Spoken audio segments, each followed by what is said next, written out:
महाशिवरात्रि शिव पुराण कथा पूर्ण होने के बाद गुरुजी पंडित प्रदीप मिश्रा जी की अगली कथा इंदौर के नजदीक में बेटवा में 28 फरवरी से शुरू होने वाली है। यह कथा 6 मार्च 2023 तक चलेगी। इस कथा का आनंद प्राप्त आप आस्था चैनल के द्वारा दोपहर 1 बजे से 4 बजे तक कर सकेंगे। 25 फरवरी बहुत ही अच्छा दिन है। फाल्गुन माह की शुक्ल पक्ष की षष्ठी है और दिन है शनिवार का। इस वीडियो में हम आपको गुरुजी पंडित प्रदीप मिश्रा जी के बताए शनिवार के दिन किए जाने वाले 5 उपाय बता रहे हैं। साथ में एक विशेष जानकारी दे रहे हैं जो बहुत सी यूट्यूबर लोग जो हैं वीडियो बना रहे हैं जिसमें वे आपको गलत बता रहे हैं। मतलब बेलपत्र को चढ़ाने का सही तरीका आपको हम इस वीडियो के माध्यम से बताने वाले हैं। अब इस वीडियो में हम आपको गुरुजी पंडित प्रदीप मिश्रा जी के 5 बताए उपाय बताने वाले हैं। सभी उपाय हम आपको वीडियो में करके भी दिखाएंगे। आप चाहो तो 5 उपाय या फिर 5 में से आपको जो ठीक लगे उस उपाय को कर सकते हैं। पर एक बात तो तय है, अगर आप 5 में से एक उपाय भी करेंगे तो गुरुजी का बताया यह उपाय काफी विशेष है, उपयोगी है, तो आपको पूरा लाभ प्राप्त होने वाला है। पहला उपाय शनिवार के दिन शनि के प्रकोप से बचने वाला एक विशेष उपाय है। दूसरा उपाय कुबेर निरंजन दीप वाला एक विशेष उपाय है। तीसरा उपाय 3 महीने में नौकरी प्राप्ति वाला एक विशेष उपाय है। चौथा उपाय बड़े से बड़े कर्जे से मुक्ति को प्राप्त करने के लिए यह एक विशेष उपाय है। 5वां उपाय बेलपत्र चढ़ाने का तरीका, जिसे आपको एक बार जरूर सुन लेना चाहिए ताकि आपकी मनोकामना या फिर जिस उद्देश्य से आप बेलपत्र चढ़ा रहे हैं वह शीघ्र अतिशीघ्र पूरी हो सके। बढ़ते हैं पहले उपाय की ओर। अगर आपको ऐसा लग रहा है कि आपके कार्य बनते बनते बिगड़ जाते हैं या फिर आपके अटके हुए कार्य लंबे समय से अभी तक पूरे नहीं हो रहे हैं तो आप किसी भी शनिवार को इस उपाय को कर सकते हैं। इस उपाय को करने के लिए आपको कुछ नहीं करना है, एक दीपक प्रज्वलित करना है।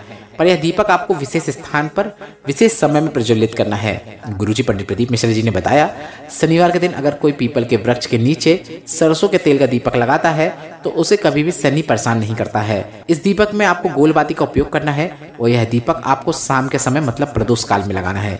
प्रदोष काल सूर्यास्त के समय से 45 मिनट पहले से 45 मिनट बाद तक रहता है, तो इसी समय के बीच में आपको यह दीपक लगाना है। बढ़ते हैं दूसरे उपाय की ओर। घर में धन संपदा की कमी हो, पैसों की कमी हो, घर का भंडार में भरा नहीं रहता हो, घर का भंडार बार बार खाली हो जाता हो, तो इस शनिवार को शाम के समय अपने घर पर ही आपको यह उपाय करना है। कुबेर निरंजन दीप, इस दीप के बारे में गुरुजी ने जानकारी देते हुए बताया है। गुरुजी ने कहा कुबेर निरंजन दीप वह दीप होता है जिसके आगे का भाग थोड़ा लंबा होता है, वो पीछे पकड़ने का स्थान होता है। आप वीडियो में भी देखकर समझ सकते हैं कि कुबेर निरंजन दीप कैसा दिखता है। अब इस दीपक में आपको घी या तेल जो भी आपको लगे उसको भर लेना है, उससे दीपक को फुल कर लेना है। इसके बाद आपको इसमें लौंग या फिर काली मिर्च या फिर काली तिल या फिर चावल या फिर फूल की पत्ती, इनमें से जो भी चीजें मैंने बताई है सब चीजें नहीं डालना है, कोई भी एक चीज को डालना है। कोई भी एक चीज को कुबेर निरंजन दीप में डालना जरूरी होता है ताकि हमारे घर में भंडार हमेशा भरा रहे, कभी खाली ना हो। तो यह उपाय आप शनिवार को अपने घर से ही शाम के समय कर सकते हैं, मतलब प्रदोष काल में कर सकते हैं। आपके घर में कभी भी धन संपदा की कमी नहीं होगी, वह वृद्धि ही होती चली जाएगी, आपका घर का भंडार भरता ही चला जाएगा। बढ़ते हैं तीसरे उपाय की ओर। गुरुजी ने बताया जिस बालक बालिका का जॉब नहीं लग रहा हो, बहुत इंटरव्यू दे दिए हो पर कुछ भी नहीं हो रहा हो, खूब यहाँ वहाँ भटक कर परेशान हो गए हो और कोई भी रास्ता नहीं दिख रहा हो, या फिर कहीं जॉब करते हो वह जॉब आपसे छूट गई हो, फिर से जॉब नहीं लग रही हो, तो आप यह उपाय कर सकते हैं। इस उपाय को करने के लिए आपको 1 कलश जल और पिसी हुई काली तिल की आवश्यकता पड़ेगी। काली तिल को पीसकर आपको उस जल कलश के अंदर डालकर अपने ही घर के मटके पानी के परिंदे के पास रख लेना है, क्योंकि वह पितरों का स्थान होता है।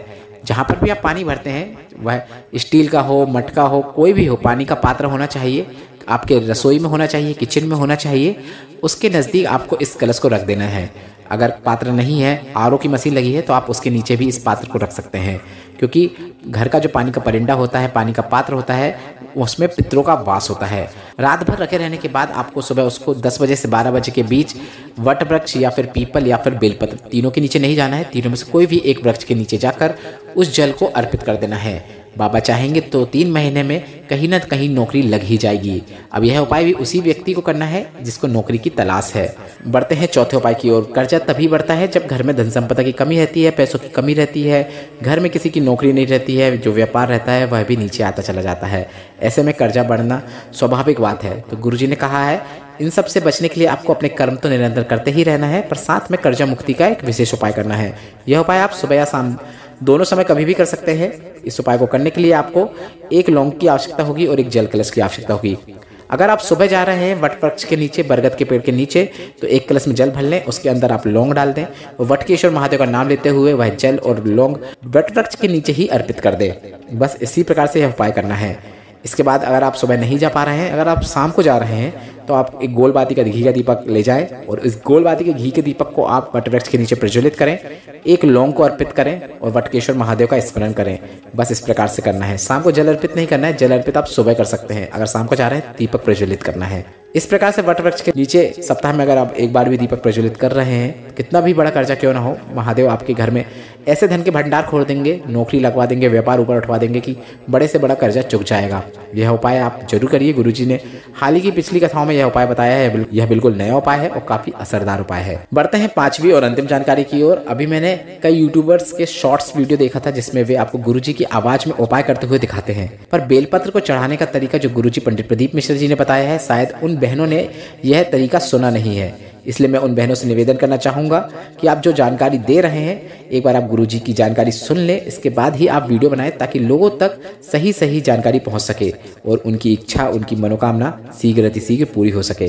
वैसे मैं उन बहनों से कहना चाहूंगा, आप जो कार्य कर रहे हैं वह बहुत अच्छा है, पर थोड़ा सा ध्यान में रख के करेंगे तो मुझे और खुशी होगी। तो मैं आपको बता दूं, शिवलिंग में कभी भी कोई भी चीज अर्पित कर रहे हैं, मूंग का दाना कर रहे हैं, बेलपत्र कर रहे हैं, अक्षत मतलब चावल का दाना कर रहे हैं, कुछ भी आप शिवलिंग पर अर्पित कर रहे हैं, तो शिवलिंग पर कोई भी चीज अर्पित करते समय आपको तर्जनी उंगली का उपयोग बिल्कुल भी नहीं करना है। अब मैं आपको बता दूं तर्जनी उंगली कौन सी होती है, तो वह उंगली जो अंगूठे के बाजू में होती है उसे हम तर्जनी उंगली कहते हैं। तो तर्जनी का उपयोग नहीं करना है, उसका स्पर्श उस चीज में नहीं होना चाहिए जिसको आप अर्पित कर रहे हैं। अगर आप बेलपत्र भी अर्पित कर रहे हैं तो इस प्रकार से अर्पित करें कि तर्जनी उंगली का उस पर स्पर्श ना हो। तर्जनी उंगली का स्पर्श बेलपत्र को शिवलिंग से उतारते समय, उठाते समय किया जाता है, ना कि अर्पित करते समय। इस बात का ध्यान रखें। आपकी सभी मनोकामनाएं, जो भी आप मनोकामना के लिए बेलपत्र अर्पित कर रहे हैं, जिस उद्देश्य को मन में रखते हुए बेलपत्र अर्पित कर रहे हैं, वह शीघ्र अतिशीघ्र पूरी होगी। महादेव की कृपा सब पर बनी रहे। वीडियो में बताई गई जानकारी अगर आपको उपयोगी लगी हो तो वीडियो को लाइक करके कमेंट बॉक्स में आप हर हर महादेव टाइप करना मत भूलिएगा।